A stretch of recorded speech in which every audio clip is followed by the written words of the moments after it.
The days are longer, the calendar is filling up, and I want to feel as good as this beautiful summer weather. That's why I've been loving Groons. It's one daily pack of gummies that covers my greens, vitamins, and minerals, and even has 6 grams of prebiotic fiber, so I don't need to juggle a complicated wellness routine on top of everything else. They taste amazing.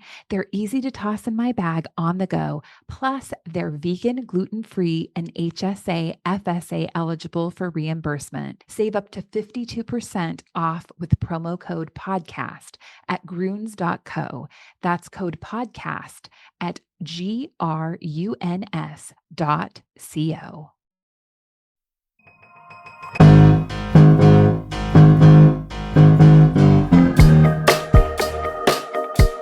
Welcome to Simplify. I'm Caitlin Schiller. I'm Ben Schuman-Stoler. Good morning. Hello. Hello. I'm very chipper today. You are very chipper today. You said you slept well. Chip. I did. That's for good. A change. Amazing. Changes everything. You know what I did? White noise. No. Well, sort of. I had a fan on. I locked my cat out. Oh. It was very sad, but it had to be done. And I was awakened at 6:30 to the sounds of her screams. But Satisfying. still slept really well. Anyway. Good for you, setting boundaries. Right? We should all lock out the cat of our sleep demons. Yes. Having a cat has taught me a lot about boundaries. Out of the And room, yeah. this is a new one. Cool. Anyway, today's guest is continuing with our nutrition theme. Yeah, true. Are we going to talk about salads every episode now? We could. I made a really great one. Go on, tell us. Okay. This is a vegetable that I never encountered until I moved to Germany. I actually don't even know if you can get them in the U.S. I don't know where they are native to. They look like a screaming mandrake from Harry Potter. It's the kohlrabi, which I think tastes a little bit like a cross between a broccoli stem, an apple, and like a potato. Same sort family. of. Broccoli family, I think. Yeah. Lots okay. of vitamin C. It's cool. Yeah. Really healthy, delicious. Germans love to steam them and cover them in butter and nutmeg, which if you want to do that, fine. But I like them snappy and raw. Mm-hmm. I mandolin this kohlrabi. Mandolin. Mm-hmm. Which setting? Very high class. Oh, it's thin as possible. Thin, very thin. High class cooking tool. Mm-hmm. Very useful. MVP of my kitchen. And I tossed it in, and they make little squares, or the way I cut them did, which is kind of fun because it looks like noodles, but it's not.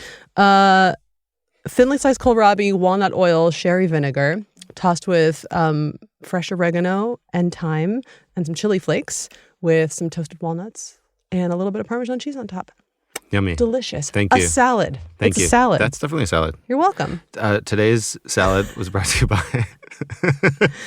Ben's challenge to my salad skills. Do you think we're going to have to do like... The Simplify Cookbook of Salads? We're gonna have to I do think the that'd be Simplify Cookbook. awesome. And also we have to be able to like describe them in less than 90 seconds. Okay. I think I'm you up did to great. that. No, you did great. I think we could do like a salad pamphlet, a Simplify Summer salad pamphlet. Yeah, a monogram. Not a monogram, a monograph. Amazing. Cool, yeah. I think it's a monograph. Whew, it's hot in here. Let's do this. Okay. All right, here we go. So tell us again. I cut you off rudely, but Nicola Guess, Nicola Guess. doctor. Yes. Nicola Guess, doctor. The doctor, Nicola She Guess. is a researcher and a doctor. And she's a nutrition scientist at the University of Oxford, where she researches diabetes and blood sugar and insulin and what actually moves the needle on health. But I was exposed to her through her Substack, which is extremely funny and just candid and delightful. She's a nutrition mythbuster. And that is exactly what we did for this episode. I just took her through a bunch of the stuff that you're probably seeing online around now, from creatine to protein to the insulin cocktail or the cortisol cocktail. The glucose goddess? Yes, the glucose goddess, who was extremely popular 2 or 3 years ago and still has quite a bit of clout. And basically, we went through and did a little bit of myth busting, much like I did a few years ago with Rick and Forrest Hansen of the Being Well podcast, and just said, is this a thing or is this not a thing in grand simplified tradition? Right. And she has really frank, science-backed answers for all of it. And in a researcher style, it's always with nuance. Right. So in this episode, listen out for the one nutritional supplement that you might actually want in your cupboard. Yeah. A bunch of stuff that you don't, or it is not sufficiently proven to justify your paying for it. And in general, I think the framework for this for me was how to tell what is bullshit and what isn't. On scientific claims. Yeah. And I love that she spends all of her time, basically all of her social media time, devoting herself to that. So her Substack is great. And this conversation was really fun. Awesome. Yeah. All right. Then Let's rock and roll. Yeah, here's you and Nicola Guess, and we'll be back in after the interview in the bookend. Yep. Dr. Nicola Guess, thanks for joining me today. Thank you for having me. I'm delighted and excited. Your Substack is one of the most fun, straight shooting ones that I have read that also feels scientifically rigorous. And there's good reason for that. So I always like to ask guests, there are many things that I could say about you and titles I could give you, but how do you like to introduce yourself and the work that you do? So I go by Nicola. I am a dietitian. I practice clinically, so I do see patients. But I have combined that for the past 15 years with an academic science career. So presently I work at the University of Oxford. I'm a senior research fellow there. And my research primarily looks at glucose homeostasis. So conditions to do with glucose, basically. Type 2 diabetes, pre-diabetes, reactive hypoglycemia, for example. And as I said, you have a Substack and you have a YouTube channel. You're also kind of a nutrition educator is what I would call you. And I love personally that you bring nuance and data to a subject that makes sales mostly through, and when I say a subject, I mean the diet industry, the nutrition industry often makes sales through binaries and hyperbole. And you are really good at calling BS. So Thank you. With that in mind, I was thinking today that I would love for you to take us through some of the most prominent nutrition, let's say truisms, I'm using air quotes here, and fads that are going around now and help separate the wheat from the chaff, and then give some advice on how a smart consumer of information and food can spot BS in real time. Does that sound good to you? It sounds good. Yeah, sure. Excellent. Then the place I want to start is that you are really open about the fact that you once believed the kind of advice that you now spend your career debunking. You said that if you stopped learning after your master's, you might still be telling people to drop their last carb and put butter in their coffee. And as someone who worked in the nonfiction book space for a long time and saw all of these trends roll through, bulletproof coffee really left an impression. I remember that a bunch of people in the organization used to actually do that and still might. Anyway, talk to me about your evolution from believer to mythbuster. What did you believe then that makes you cringe now? I mean, I guess, and it's kind of interesting because I've studied glucose since I started my PhD. So my PhD was in pre-diabetes. So that's going back now over 15 years. And because I've always studied glucose, I think I developed this bias that I saw everything through a glucose lens. Like if I was looking at studies, I would look at the effect of what happened to glucose. Right. The whole when you're a hammer, everything looks like a nail thing? Absolutely, yeah. and sort of as you go on, and it's one of the things I write about, like very often it's easy to think, hey, I've got my PhD. It's like the highest degree you can get. I now know everything.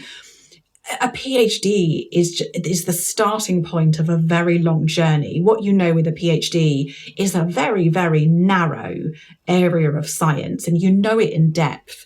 And what I've learned, my post-PhD career, and I would say continuing to work in academia is important because you are constantly corrected by people who know more than you, and you collaborate with people that know more than you about other fields. So I've actually realized amazingly how unimportant glucose is. And I think this would surprise people because, I think the wider focus that everyone has now on glucose comes from people know diabetes is a condition of high blood glucose. And they know that diabetes causes some really, really scary things. It can cause people to lose their sight. It can cause amputations. It can cause heart attacks. So I think in the popular conscious, there's this idea glucose is linked to heart attacks and strokes. Whereas actually, and would amaze everyone, I think, hearing this, in people with type 2 diabetes, lowering glucose doesn't prevent heart attacks and strokes, but lowering LDL cholesterol and blood pressure does. And I think that's the clearest example, like in a condition that's defined by glucose. Like with the evolving science, glucose doesn't actually matter nearly as much as we thought it did. You can probably figure where this is going. It's like, well, gee, how much does it matter in people without diabetes? Like not at all, Interesting. Don't tell the glucose goddess that. No. I want to get to her later, but that's interesting. And okay, let's start out with maxing. If you're online at all, you can't miss the whole maxing trend. Protein maxing, and now it seems like fiber maxing is the thing, which is like the cruciferous and fruit oriented version of protein maxing. Is fiber maxing actually a thing that we should be aspiring toward? I think it is. Unless you have like serious GI issues. Okay. You're only going to get benefit from increasing fiber in the diet. So the average intake, for example, in the UK and the US, I imagine is pretty much the same, is about like 13 grams a day. And we should really be aiming as a minimum, getting close to 30 grams a day. But wow. it does seem from the data out there that the more you get, the better. So if we go back to the healthiest populations in history, before we got, ultra processed food and stuff, people were probably having close to 100 grams a day. That's what you have when you have like a whole food, whole grain, legume type diet. So I don't think it's a bad idea. The one thing I would say when people are increasing fiber, go gradually, because you can get some gas, which could be uncomfortable and embarrassing. But I don't think there's anything wrong with that. Like, I know that they sex it up by saying, fiber maxing, because I'm a boomer, but there's like looks maxing as well, isn't there? Oh yes, like there's all these phrases the kids say. But yeah, that's a good one. Okay, yeah, 100 grams of fiber sounds insane to me. I don't think my intestines would ever recover. I've been trying to incorporate chickpeas back into my life, and I just don't think it's possible to have a relationship when you're eating as many chickpeas as I've been trying to eat. But okay, how many are we talking here? I'm talking like a cup maybe at lunchtime. It's they kind of destroy me. I have a rough time with beans. Yeah. I mean, fibers in general, like if you're getting fiber from any food, we have lots of different subtypes of fibers. So if you can't tolerate legumes, getting fiber from whole grains, nuts and seeds, skins of fruits as well. So if you can't tolerate beans, it doesn't mean you're done for with regard to fiber. There's lots of ways you can get it into your diet. But I'm sorry for you with chickpeas. Like hummus, how do you do with hummus? It's one of my favorite foods. Not great, but I just make the sacrifice sometimes and go for it because it's delicious. And living in Berlin, I mean, we have exposure to a lot of really nice hummus. So okay. The next one that I wanted to ask you about is this thing that I saw actually in Vogue the other day, which I'd like to think is a reputable outlet, but I don't know. They're calling it the cortisol cocktail or the adrenal cocktail. And to quote Vogue, it's a viral drink recipe claiming to lower cortisol, restore energy, relieve tension, and balance hormones. So in practice, it's a mixture of orange juice, coconut water, and salt with sometimes a little bit of magnesium sprinkled in. And to me, that just sounds like homemade Gatorade. Is it doing anything that a sports drink is not? That's just absolute rubbish. No. Okay. No. Yeah, I mean, we love electrolytes, but... And unless you're doing, all that electrolyte stuff, unless you are doing a lot of physical activity or you do things where you sweat an extraordinary amount, you don't need electrolytes. That's interesting. I feel like we've lived with the notion that electrolytes are good for us if we work out at all for a while now. No. What you mean, half an hour in the gym, that kind of thing? Like you have to lose a lot of sweat to need electrolytes. Like for most people, you will get enough of the components of electrolyte by having a general mixed diet. I wouldn't recommend it. Okay. And one of the things that this cortisol cocktail says it's addressing is, cortisol spikes and insulin spikes. And these two things seem to be perennial villains. What do they actually do? And what are we missing when we talk about them as though they are simply villains? Insulin is the easier one for me to explain because that's my primary area of research. Great. Yeah, let's do that. What people really get wrong with insulin is they focus on the insulin response postprandially. That means after a meal. And Where we see insulin being problematic isn't in the postprandial state, it's actually fasting. So if your fasting insulin is elevated, we are seeing pretty convincing evidence that that is causal in lots of diseases. We don't exactly know why, but I think we will accept, and I think most endocrinologists would, that elevated insulin is a risk factor for cardiometabolic diseases. And it might even, in some emerging data, be a risk factor for some cancers too. But then you come to, how do I reduce my fasting insulin? I'm afraid to say it's the boring stuff. So generally, when people gain weight and or they consume additional calories, fasting insulin goes up. So when people have a calorie-reduced diet or lose weight, it comes down. Physical activity is associated with low fasting insulin.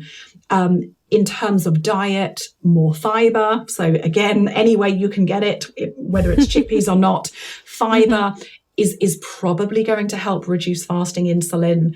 And having, sugar-sweetened beverages is probably going to increase fasting insulin. So it's like, yes, insulin matters, but it doesn't tell us anything that we didn't know already about what healthy behaviors are. Okay, that's good nuance. Speaking of healthy behaviors, I had a friend who was really into the glucose goddess and all of her teaching, to the extent that she carried a tiny flask of apple cider vinegar around with her in her purse to have a dash of it before meals that she said would reduce her glucose spikes. And it seemed, I don't know, suspect to me. So imagine my delight when I saw that you'd written a Substack post called Glucose Goddess, the Crime of Pointlessness. And I thought, this is a really good point. This is a really good point, but could you talk about what is the crime of pointlessness, and maybe illustrating it through the glucose goddess's lens would be helpful? I mean, again, it goes back to how little glucose matters. So even if we come to that apple cider vinegar thing, it is true that apple cider vinegar reduces the glucose excursion. It does. But there is probably no overall benefit of doing that for the vast, vast majority of people. And even if it was, even if you had diabetes, and that's a different take, because glucose in that sense is high enough to cause damage to, for example, the eyes, there are 100 better ways of nicer, more palatable, lower risk ways of lowering glucose than consuming vinegar before every meal. But that's actually an example where apple cider vinegar does lower glucose. But all the other stuff she talks about, so the article you mention, it was me addressing this claim she'd made about glycation, that every time you get a glucose excursion, it's aging you. And she described it as being like, humans are chickens and we're being cooked from the inside. And the point I made in my article is she takes a very small bit of truth. It's true that in diabetes, when glucose is elevated all the time, so it's elevated in the morning, it's elevated before a meal, it's elevated after a meal, it never goes down. When your glucose is continually elevated, like in diabetes, you do get these irreversible glycation end products, and irreversible is the key here. And we call them AGEs, like advanced glycation end products. So it's an acronym called AGE. And they are associated with damage to tissues, and you could call this aging. But in people who don't have diabetes, you get some reversible glycation after you eat. So your glucose goes up, you get a bit of glycation as a normal physiological response, which goes back to normal once your glucose goes back to normal. So this is all normal physiology. So in that sense, worrying about your postprandial glucose to stop you from cooking yourself from the inside is just silly. But it gets even worse, because what people tend to do when they follow the glucose goddess advice is they cut carbohydrates. So she talks about having a savory breakfast, and they have more things like fish or meat or dairy products. Those foods have more advanced glycation end products actually in them. So people are eating more foods with ages in them. So if ages is true and people are being cooked from the inside, well, the advice that the glucose goddess is giving is actually making that worse. So I think I describe it in the article. It's like, to avoid a probably non-existent risk of getting advanced glycation from carbohydrates, the glucose goddess is unknowingly suggesting that you consume foods that actually have advanced glycation products in them. And it's like this, that there's that phrase, it's like the effort it takes to debunk all of this stuff just takes 1,000 times more energy than it does to put it out there in the first place. Yeah. And there's so like 99% of the content she puts out is like this. It's like the thing she's recommending is doing at best, doing absolutely nothing for you. That is disappointing and sad. And it sounds like to me that people like, and I don't mean just to pick on the glucose goddess, we could pick on a lot of different people, and I'm sure you have a choice few you'd name, but it's this will to have a very special niche carved out and a novel insight. And all of that is driven by the hope of being a successful influencer. That's what it seems like to me. Oh, yeah, for sure. Like you'll see it online. It's like the keto people are all best friends and they all circulate. Like any weak study about keto, whether it's observational, a case series or whatever, they all get together and hype it up, and it's like a little church. But they're not the only ones. The vegan crowd are like this. I've seen the vegan people online because, again, they believe in their diet. It's like a religion. Will talk about observational research and pretend that, for example, the Mediterranean diet is a vegan diet. Like, it's obviously not. It has lots of plant based foods in there, but it also has some meat and some fish. So you see it everywhere. And I think it's just the club that people want to belong to. But that doesn't work in nutrition. And you've actually got to be, like in your research, I think you've kind of got to be promiscuous in your research, in the sense that I've researched protein. I also research fiber. I research weight loss. I research weight-independent ways of influencing glucose, because it keeps you with an open mind. And I think when people go into the space and they see everything through a low-carb flag, or low-carb lens, you can't see beyond that to be recommending fiber or fruits, for example. So yeah, absolutely. Like the online tribes are really detrimental to getting the truth out there about nutrition. Yeah. And I guess it's like everything else online now. You get an echo chamber. Oh, 100%. It's completely an echo chamber. Yeah. Yeah. And it also makes me think about how researchers are really just, what do I want to say here?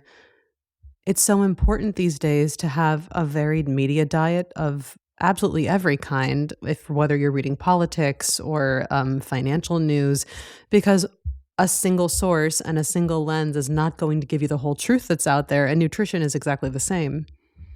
I agree with that. And one thing I would say to people always say, well, how do I figure out what's true about nutrition? And I think especially with nutrition, I would just take everything you read and hear with a pinch of salt, even from people like me. But I would say to people, the media landscape we have, and you make the correct point about politics or finance, it's about attention. It's about eyeballs. And where you have this online social media, Twitter, where people have now attention spans, of 10 to 20 seconds, it's the controversial, hysterical stuff that gets shared and that people want to pay attention to because it grabs our attention. If something is being referred to as toxic, it naturally grabs our brain cells and you think, oh my God, I need to read this. And it's also true, and some journalists have said this to me, that they are not interested in anything that's not new. And a lot in nutrition isn't. Like, I talked earlier on about fasting insulin. It's like, yeah, it's a new area of research, but it hasn't told us anything new about the kind of diet and lifestyle that's healthy for us. But that's boring, right? If you say, hey, have 5 fruits and veg a day, make sure you get enough exercise, get enough fiber, like this isn't attention grabbing because it's not new. Hmm. Yeah, I think to an extent we humans have really broken ourselves with clickbait headlines and this desire for novelty everywhere. And when I say broken ourselves, I also mean the systems that we've built that capture our attention, that funnel our attention, have broken us. Yeah, I completely agree. And it's like, then what do you do about it? Like sometimes I think it would be better if anyone who was legit just came off social media, because then almost it would be like you demarcate social media as being the madhouse, It's like, oh, I saw it on social, and it is. So I really struggle with this. And like my blog is my tiny, tiny part-time effort to, put some nuance out there. But it's the landscape we live in is just incredibly challenging for anyone to know what's real. And like you say, like it's especially true with nutrition. Mm-hmm. Okay, getting back to nutrition, could you talk to me about creatine? I've been lifting weights since I was about 20 because I was a rower in college, and that women's 8 was definitely not creatine maxing. And to my knowledge, neither was the men's 8. And yet athletes and lifting ladies are being told that creatine is this indispensable supplement in their routine. And this, I feel like it really started happening maybe last year. And we should take it for our brains as much as for our muscles. How much of this is true, if any? So the muscle data and the physical activity and strength data is true. There's good evidence for that. But it's like when you say kind of indispensable, like, I mean, I weight train. I like weight training heavy. I don't take it mainly because I can't be bothered. It's just like another thing to remember. I'm very much not a biohacker. I like to keep my life simple, and it's just another thing that I would have to remember to take, and that's just not for me. But the evidence for it being beneficial for people, particularly who are weight training, with some also emerging evidence that people who are doing like endurance type activities, that's legit actually. Okay. But the thing that's been spread around is this extra brain stuff, and that evidence is not strong at all. And partly the reason is it's very difficult to measure cognition. And all of the studies that have measured it, like what is cognition? Like it's memory, it's response time. There's multiple different ways of defining it. And the studies have measured it in different ways. And what that does is it makes it very difficult to pull the data. So for example, let's say, because we do like a meta-analysis, if you've got, let's say, 5 separate clinical trials, we can do a meta-analysis where we put those 5 clinical trials together to increase the power, the statistical power of those studies. But that only really works if they all measure the same outcome. And that hasn't happened. Like one study will, or they might measure like 500 things. One study finds, oh, look, it helps people's short-term recall, but it doesn't help anything else like response time. And other studies find, oh, look, it helps people's response time, but it doesn't help memory. And that data is just really difficult to interpret. And I should add that we have in Europe, EFSA, they regulate nutrition claims and health claims.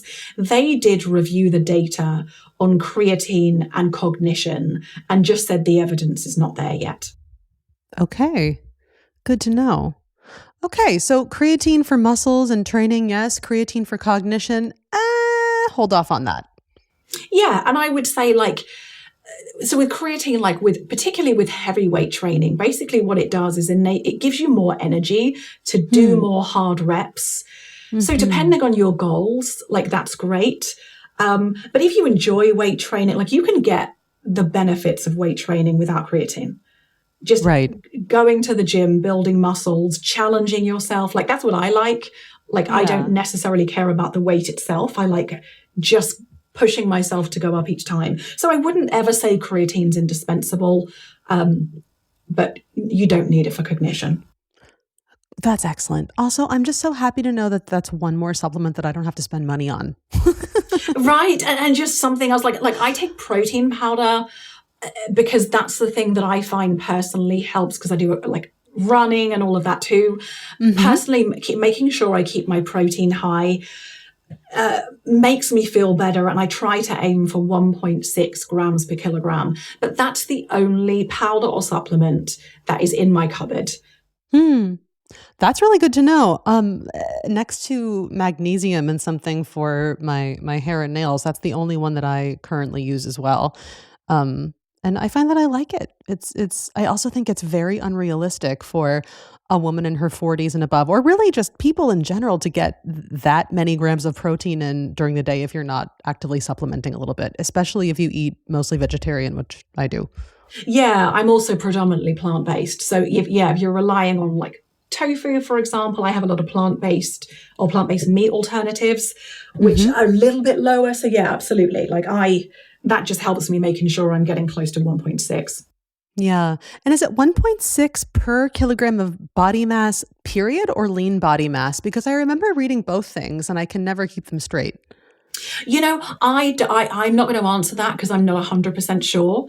Okay. The guy I follow on all of this, because he's very sensible, is Stuart Phillips. Okay. Really puts it all into perspective. And essentially, I aim for 1.6, but I don't freak out if some days I get 1.2. It's just 1.6 is convenient. But it's like he describes it as being weight training is the cake, and the getting your protein up to whether it's 1.6, that's just the cherry on the top. So the majority of the gains you're going to be getting, again, going to be getting to the gym, doing those reps. So I guess my message is don't stress too much about hitting that target for lean body mass or anything else. Yeah, I think that's a good rule of thumb. Also, adding more stress to your life through your diet and what you are and aren't eating is just probably counterintuitive to whatever you're trying to achieve with your health.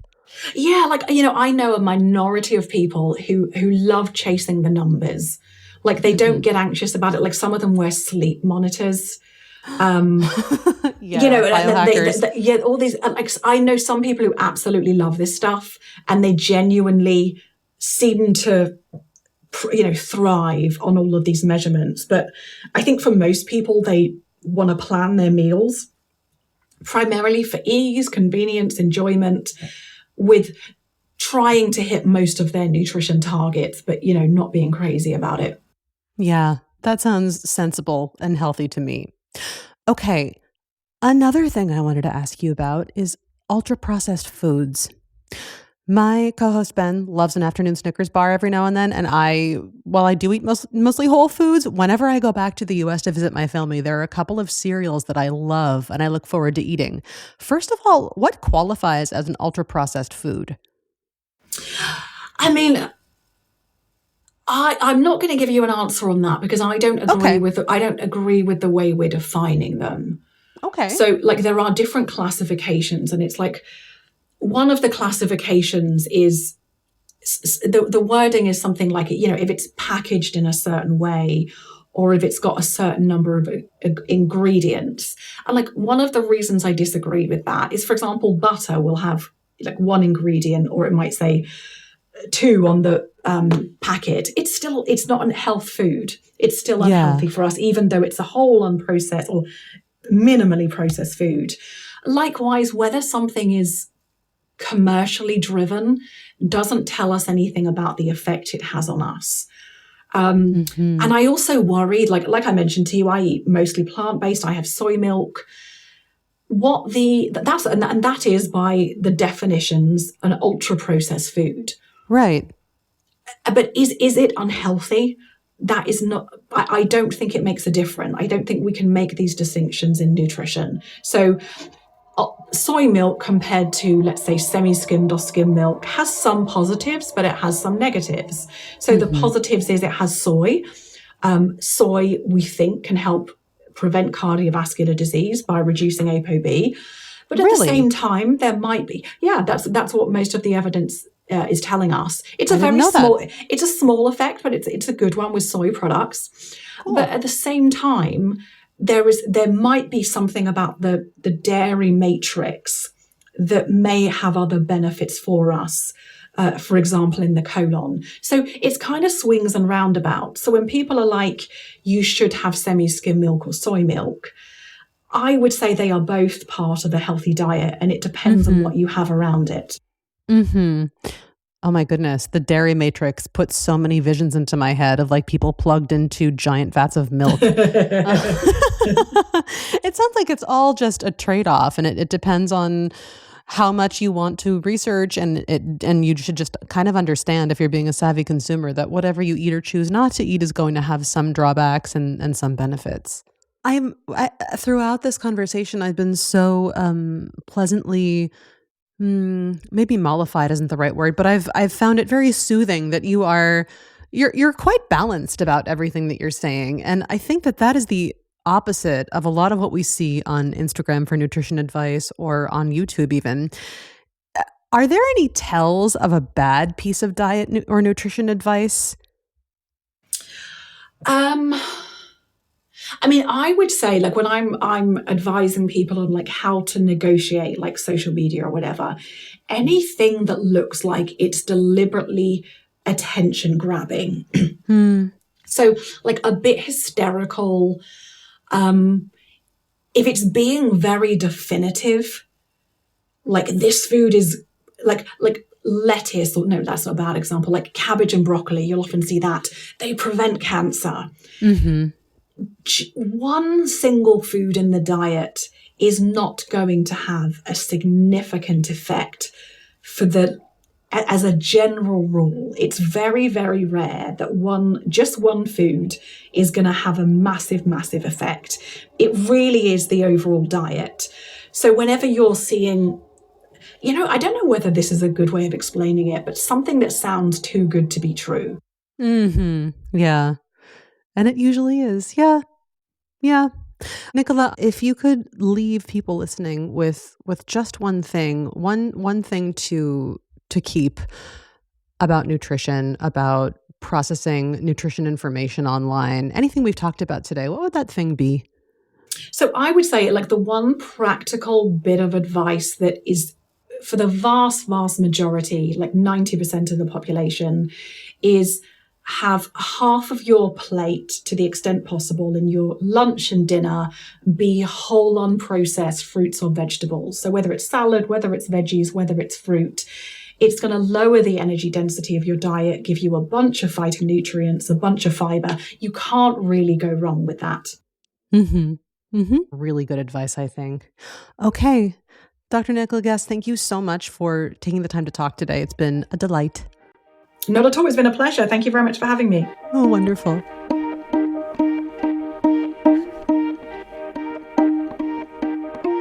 Welcome to the bookend, where we end with books. Indeed, we do. And batter. And batter. Postprandial. Expand your vocabulary with Simplify. I love that word. That was my dad loved that word. And it just means after eating? Yep. Yeah. Okay. Cool, right? So where should we start? I have a couple of thoughts. Okay. And then we can do books. Yeah, But do you want to start with what sticks with you from the interview? Actually, when I was reviewing the audio to talk today, what stuck out at me, and I kind of forgot that we'd talked about that I found useful, was this idea about ultra-processed foods. Oh, yeah. That actually a lot of foods that are healthy technically are ultra-processed. She mentioned specifically soy milk, which technically is an ultra-processed food. But I liked how she said whether something's commercially driven doesn't tell anything about what effect it has on us. And soy milk is, by definition, an ultra-processed food, but she also said soy can help prevent cardiovascular disease. So, take everything with a grain of salt and be aware that there's nuance to everything, which I think is kind of the whole message of this episode. Yeah, absolutely. Yeah. How about you? Well, right. I mean, what I remember, what stuck out was this idea that a lot of the kind of the best practices of nutrition, everyone knows them. Yeah. And they're not very sexy, and they're not new, and so they don't get press, and they don't get covered, and no one's going to there's not going to be hashtag eat a balanced diet. It's boring. So there's going to be kale, or there's going to be trends, or there's going to be, what was the cocktail you talked about? The cortisol cocktail, which is basically Gatorade you make at home. Yeah. Or your friend who would carry around apple cider vinegar or whatever. Like, and I don't care. I think it's funny when people test it. I've also gone through stuff. Yeah. But it reminded me of, there was one year when I ate mostly vegan. I was just kind of curious. Yeah. I think I remember that. I think it was maybe also like a COVID experiment. Just like something to structure the days. And I learned after a while that like I was kind of eating the same stuff. I was cooking the same way. I was eating the same stuff. And it was great. I felt great. Like my eyesight got a lot better, strangely. That happened to me too, if you'll remember, when I did my Joel Fuhrman experiment. Yeah. Yep. Yeah. No dairy. Too bad I love cheese so much. No, cheese is fine. Cheese is part of life. But like, I remember at some point just being like, okay, I'm eating super healthily, but I was just a bit bored. Yeah. Because of like the techniques and I think that that's fine. Like I think, so then break it every once in a while. Or, or break it for a long time and then go back to it. Like just being able, knowing what's there is fine. And thanks for blowing up my Snickers, my secret after Snickers. Sorry, I mean, I gave away the fact that I cannot process beans, so I think we're even here. I think maybe I said this in the Yoni Friedhoff episode, maybe I didn't. And if I didn't, I was thinking it.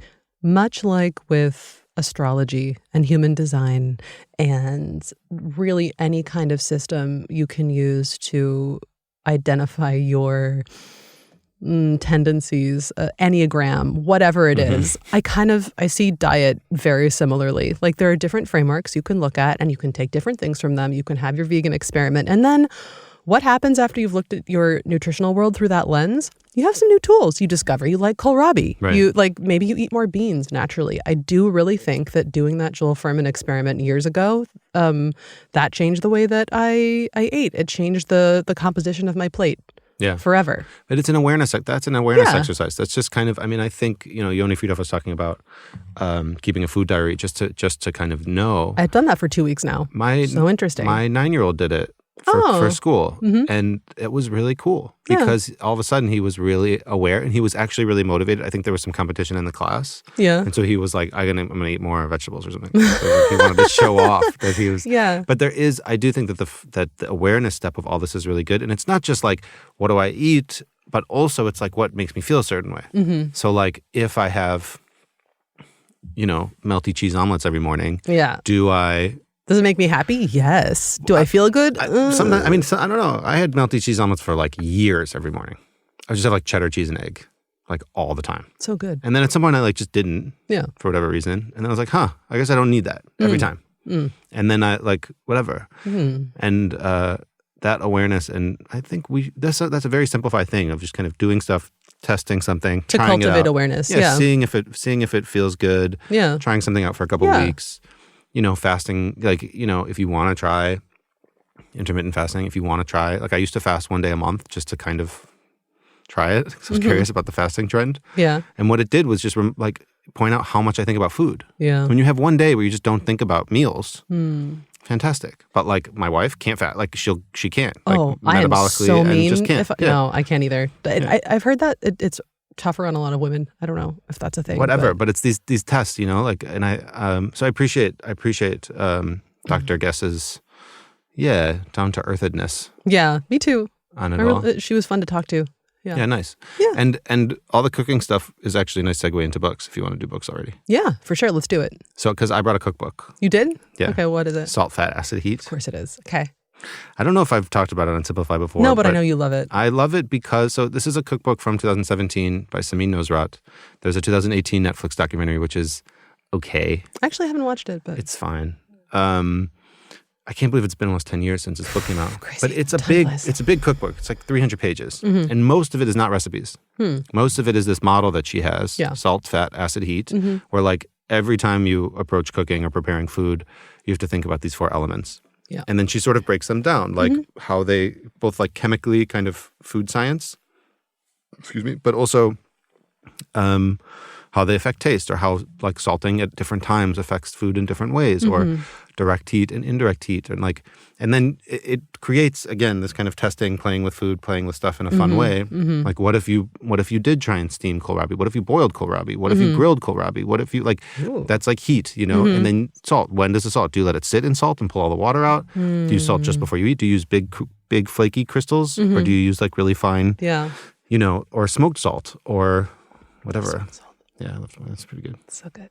But I think, and then thinking about like, and then vinegar. Did you use red wine vinegar? Did you use whatever? Lemon, yeah. Blah, blah, blah. And also, yogurt, like, is vinegar. Like it adds that acid. Exactly. Like chocolate or cacao. Anyway, so it's like thinking about the whole thing is just a really good model.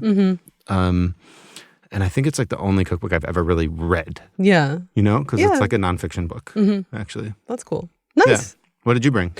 I brought something related to what I said I think the undercurrent of this episode is, which is Calling Bullshit. The Art of Skepticism in a Data-Driven World by Carl T. Bergstrom and Jevin D. West. Do you know this one? No, but I wanted to bring a book in this theme. Okay, well, I'm glad that we diversified. Yeah. So it's by two University of Washington professors, and they wrote it out of a course they built with the same name. So there's a lot of research that went into this.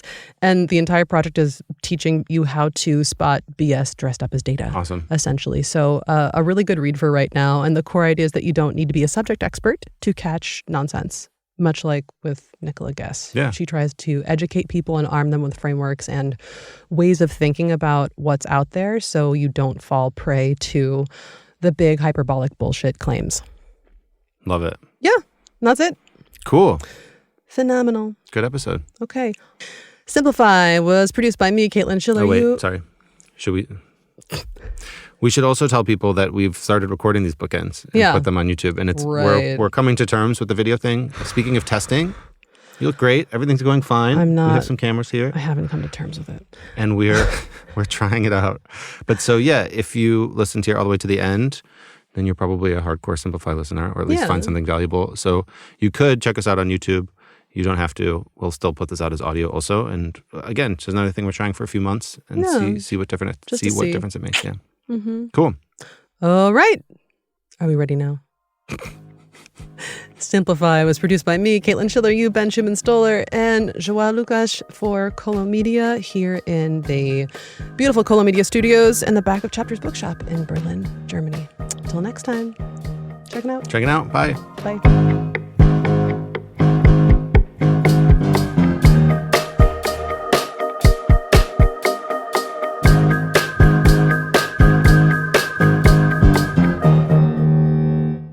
Many of you know that Caitlin and I used to work at Blinkist, and they're our advertiser now. Honestly, it's a good fit because the internet feels very crowded right now, and it's hard to find insights that actually matter among all the noise. Blinkist offers 15-minute summaries of key nonfiction books, entirely read now by real humans. No AI voices anymore. It's just a quick, thoughtful way to explore new topics and save time. For instance, you can get the key messages from Charles Duhigg's book, The Power of Habit, in just one sitting. Check out Blinkist.com/simplify.